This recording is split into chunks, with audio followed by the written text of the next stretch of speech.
अस्सलामुअलैकुम। क्या आप जानते हैं कि हमारे जिस्म में मौजूद इम्यून सिस्टम किस तरह काम करता है? और क्या आप जानते हैं कि अरब ममालिक से लोग खतने करवाने के लिए पाकिस्तान क्यों आ रहे हैं? और क्या आपको मालूम है कि टैक्सी का कलर ज्यादातर पीला ही क्यों होता है? और लॉल का लफ्ज इस्तेमाल करना जायज है या नाजायज? तो ऐसे ही मजेदार और हैरत अंगेज फैक्ट्स आप आज की वीडियो में जानोगे। तो दोस्तों, मैं हूं अहमद खालिद और आप देख रहे हैं ब्रेन फैक्ट्स। तो चलिए दोस्तों, चलते हैं वीडियो की तरफ। फैक्ट नंबर 1, क्या आप जानते हैं कि टैक्सी का कलर पीला ही क्यों होता है? टैक्सी सब्ज या नीले रंग की क्यों नहीं होती? चलिए हम आपको बताते हैं कि टैक्सियों का कलर पीला क्यों होता है। तफसीलात के मुताबिक पीले रंग की वजह से ये ज्यादा नुमायां भी होती हैं, जबकि इजाफी फायदा ये भी है कि पीले रंग की टैक्सियों के हादसात भी किसी और रंग की टैक्सी सर्विस के मुकाबले कम है। सिंगापुर में एक मुतालिये के दौरान माहिरीन ने 3 महीने में 16,000 टैक्सियों का जायजा लिया। मुतालिया करने वालों का कहना था कि दिन के औकात में पीली टैक्सियों की तादाद 15% होती है, लेकिन अहम तब्दीली सूरज ढलने के बाद होती है। रात के औकात में पीली टैक्सी की तादाद 19% तक इजाफा होता जाता है। मुतालिया करने वालों का कहना था ये कमी या इजाफा महज आम सी बात है। ऐसा इसलिए होता है कि पीली टैक्सी रात में स्ट्रीट लाइट्स की रोशनी में बासानी नजर आ जाती है। एक रवायत में ये भी कहा जाता है कि पहली बार 1920 में टैक्सी को पीला रंग इस वक्त दिया गया जब एक अमेरिकी रियासत में टैक्सी सर्विस चलाने वाली कंपनी ने अपनी गाड़ियों को बाकियों से नुमाया करने का सोचा था। फैक्ट नंबर 2,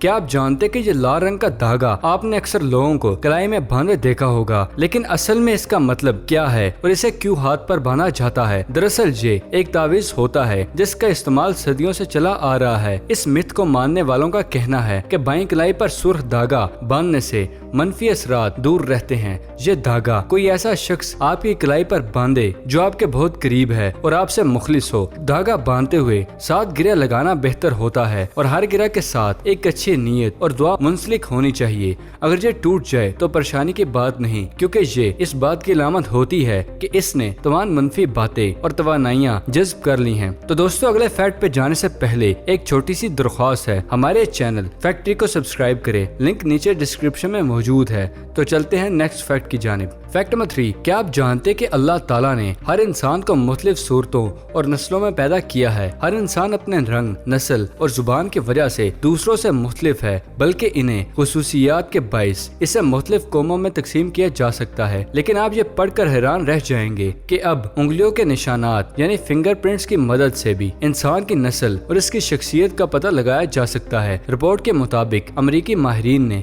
अपने तहकीक के लिए अफ्रीकी, यूरोपी और अमरीकी नस्ल से ताल्लुक रखने वाले अफराद को चुना, तो ये देखकर हैरान रह गए कि तीनों नस्लों से ताल्लुक रखने वाले मर्द और ख्वातीन की उंगलियों के निशानात में वाज़ेह फर्क मौजूद था, जिसके बाद वो साबित करने में कामयाब रहे कि फिंगरप्रिंट्स की मदद से किसी भी शख्स की नस्ल का पता लगाया जा सकता है। फैक्ट नंबर 4, अगर ये कहा जाए कि अंग्रेजी लफ्ज ओके दुनिया में सबसे ज्यादा इस्तेमाल होने वाला लफ्ज में से एक है, तो गलत ना होगा। बात बात पर ओके बोलते हुए आपने कभी सोचा होगा कि इसका मतलब क्या है? दरअसल ये लफ्ज पुरानी अंग्रेजी के 2 अल्फाज ऑल करेक्ट का मिलाप है, जिसका मतलब है सब ठीक है। 19वीं सदी में अमेरिकी शहरों बोस्टन और न्यूयॉर्क में गैर रवायती अल्फाज का इस्तेमाल आम था और बड़े बड़े लफ्जों को मुख्तसर करके बोलना पसंद किया जाता था। अगरचे इनमें से अक्सर लफ्ज वक्त के साथ खत्म हो गए, मगर एक सियासतदान की वजह से ओके का इस्तेमाल जारी रहा। ये सियासतदान वेन बोरिन थे, जिनका असल नाम ओल्ड किंडरहोक था, और इनके साथी और कारकुन इन्हें मुख्तसर ओके कहते थे और इन्होंने ओके क्लब भी बना रखा था। अगरचे इस लफ्ज का ताल्लुक सियासत से तो खत्म हो गया, लेकिन सब ठीक है या ठीक के मानों में इसका इस्तेमाल अब भी बड़े पैमाने पर किया जाता है। फैक्ट नंबर 5, क्या आप जानते हैं करा अर्ज पर एक ऐसा हैरत अंगेज मुल्क भी मौजूद है जहां मच्छर या दीगर कीड़ों की नस्ल मौजूद नहीं है। तफसीलात के मुताबिक आइसलैंड दुनिया का वाहिद मुल्क है जहां माहौलियात आलूदगी बिल्कुल नहीं। यही वजह है कि वहां कीड़ियों और मच्छरों की अफजाइश नामुमकिन है। साइंसदानों के मुताबिक आइसलैंड की दर्जा हरारत और पुरफिजा माहौल की वजह से यहाँ मच्छर या किसी भी कीड़े की अफजाइश नामुमकिन है, क्योंकि मच्छर को जिंदा रहने के लिए मखसूस माहौल और दर्जा हरारत की जरूरत होती है।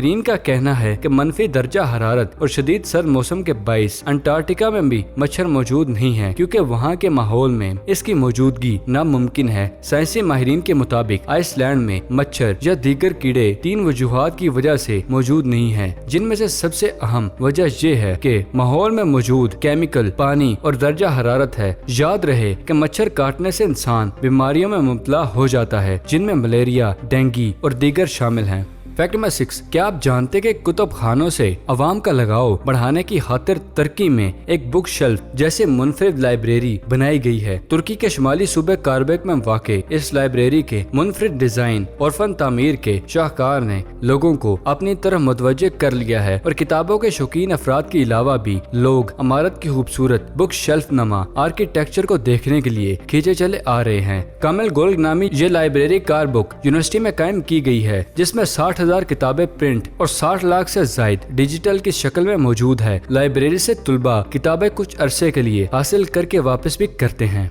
फैक्ट नंबर 7, क्या आप जानते हैं कि दुनिया में दूसरे सबसे बड़े और 700 साल दरख्त का इंसानों और जानवरों की तरह ड्रिप लगाकर इलाज किया जा रहा है। दिलचस्प बात यह है कि जिस तरह हम रगों में सुई लगाकर ड्रिप की दवाई दाखिल करके शिफा पाते हैं, ऐन इसी तरह दरख्तों को ड्रिप लगाकर इन्हें तंदुरुस्त करना मुमकिन है, या कम से कम इस तजर्बे से यही साबित हुआ है कि इसको पैरालामरी का नाम दिया गया है, जो भारतीय शहर महबूब नगर में मौजूद है। 3 एकड़ वसी रकबे पर फैला हुआ यह दरख्त अपनी नौयत का अजीब दरख्त है, जो दुनिया में बरगद का दूसरा बड़ा दरख्त भी है। एक अरसे से दीमक इसे चाट रही है और इसकी तंदुरुस्त शाखें कमजोर होकर गिर रही हैं। गुज़श्ता बरस दिसंबर में इस दरख्त तक अवामी रसाई रोक दी गई, जो इसे दूर दूर से देखने आते थे। इसके बाद माहिरीन ने इसका इलाज शुरू किया। फैक्ट नंबर 8, क्या आप जानते हैं कि हमारे जिस्म में मौजूद इम्यून सिस्टम बहुत ही पेचीदा और कमाल के तरीके से अपना काम सरंजाम देता है। हमारे जिस्म में जब भी कोई वायरस या बैक्टीरिया दाखिल होता है तो दिमाग जिस्म के इम्यून सिस्टम को होशियार करता है और फिर इम्यून सिस्टम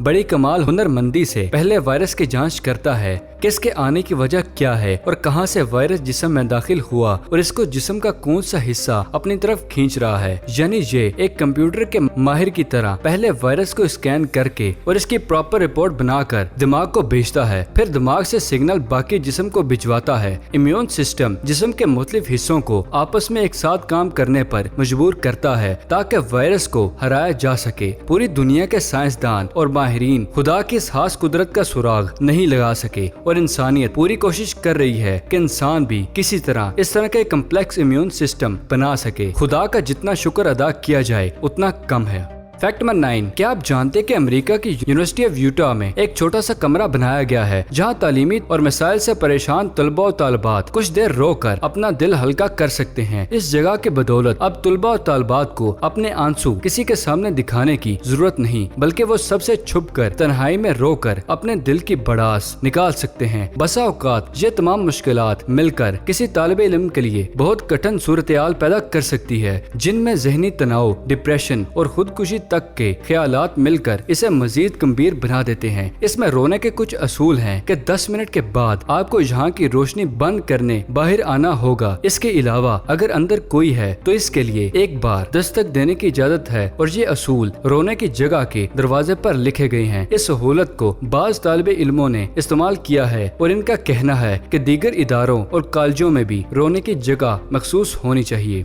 फैक्ट नंबर 10, क्या आप जानते हैं कि जापान के 8 साल शहरी ब्रूस की फिल्में देख देख कर खुद को इसके किरदार में डालने की कोशिश करता है और इसके लिए हर रोज 4 घंटे से ज्यादा वर्जिश और ट्रेनिंग करता है, जिससे इसने अपना बदन ब्रूसली जैसे बदन में ढाल लिया है। छोटा ब्रूसली रोजाना सुबह 6 बजे बेदार होता है और स्कूल जाने से कबल 1.5 घंटा वर्जिश करता है। स्कूल से वापसी पर वो कंग लगाता और नंचक चलाता है, जिसके बाद वो 1 घंटा दौड़ लगाता है। यूं मजमूई तौर पर रोजाना वो 4.5 घंटे वर्जिश करता है। 8 साल बच्चा मुस्तकबिल में मार्शल आर्ट का माहिर बनना चाहता है, तो हम सोशल मीडिया पर लोगों ने इसके वालिदैन पर तनकीद करते हुए कहा है कि इस बच्चे से अपने आइडियल की तलाश में बर्दाश्त से बाहर मुशक्कत कराई जा रही है। फैक्ट नंबर 11, क्या आप जानते कि खिलजी ममालिक में मुकीम पाकिस्तानियों को अपने बच्चों के खतने के लिए मजबूरन पाकिस्तान का सफर करना पड़ता है, क्योंकि वहाँ इन्हें अपने बच्चे के खतने की सर्जरी पर 29,000 से 1,15,000 रुपए अदा करना पड़ते हैं, जबकि पाकिस्तान में इन्हें सर्जरी की ये सहूलत चंद सौ रुपए में दस्तयाब होती है। मीडिया के मुताबिक अक्सर पाकिस्तानी वालिदैन बच्चे के खतने पर होने वाले भारी अखराजात से बचने के लिए पाकिस्तान का सफर करते हैं। अबू धाबी के हॉस्पिटल्स और क्लिनिक्स में एक बच्चे के खतने पर औसतन लागत 1,000 से 4,000 दिरहम आती है। वालिदैन शिकायत करते हैं कि इस तरीका कार के लिए इतनी भारी रकम का मुतालबा बहुत ज्यादा है, जबकि इतनी मामूली सी सर्जरी इनके अपने मुल्क पाकिस्तान में चंद सौ रुपए में हो जाती है। अबू धाबी में मुकीम मुनव्वर अली का कहना था कि ये सर्जरी यहाँ बहुत महंगी है, लिहाजा मैंने अपने तमाम बच्चों की सर्जरी पाकिस्तान से कराई। फैक्ट नंबर 12, क्या आप जानते कि सोशल मीडिया पर लॉल लिखना जायज है या नाजायज? जिम्बाब्वे के मुफ्ती आजम इस बारे में क्या कहते हैं? सोशल मीडिया सारिफीन मुख्तलिफ पोस्टों पर अपने जज्बात खुलकर इजहार करते हैं, लेकिन अब ये सवाल पैदा होना शुरू हो गया है कि सोशल मीडिया के सारिफीन अपने सच्चे जज्बात का इजहार करते हैं या फिर इसे रस्मी बयान देकर काम चलाते हैं। सोशल मीडिया सारिफीन मुख्तलिफ पोस्टों पर जोर से कहका मारने के लिए लॉल का भी इस्तेमाल करते हैं, लेकिन अक्सर औकात लॉल का ये इजहार सारिफ के दुरुस्त जज्बात की तर्जमानी नहीं करता। इस हवाले से मुफ्ती आजम इस्माइल मैनक ने भी अपने ख्यालात का इजहार किया। ट्विटर पर अपने पैगाम में मुफ्ती मैनक ने लिखा कि अगर लोग हद से बगैर ही लॉल का इस्तेमाल कर रहे हैं तो यकीनन वो प्यार के बगैर ही आई लव यू का इस्तेमाल भी कर सकते हैं, लिहाजा इस किस्म के इजहार से पागल मत बने। तो दोस्तों, आज की वीडियो कैसी लगी? वीडियो पसंद आने की सूरत में से लाइक करें, और अगर अभी तक आपने हमारे चैनल ब्रेन फैक्ट्स को सब्सक्राइब नहीं किया तो इसे जल्दी से जल्दी सब्सक्राइब करें और साथ मौजूद बेल आइकन को दबाना मत भूलिएगा। तो फिलहाल के लिए दे इजाजत, अगली वीडियो में मिलते हैं। शुक्रिया, अल्लाह हाफिज।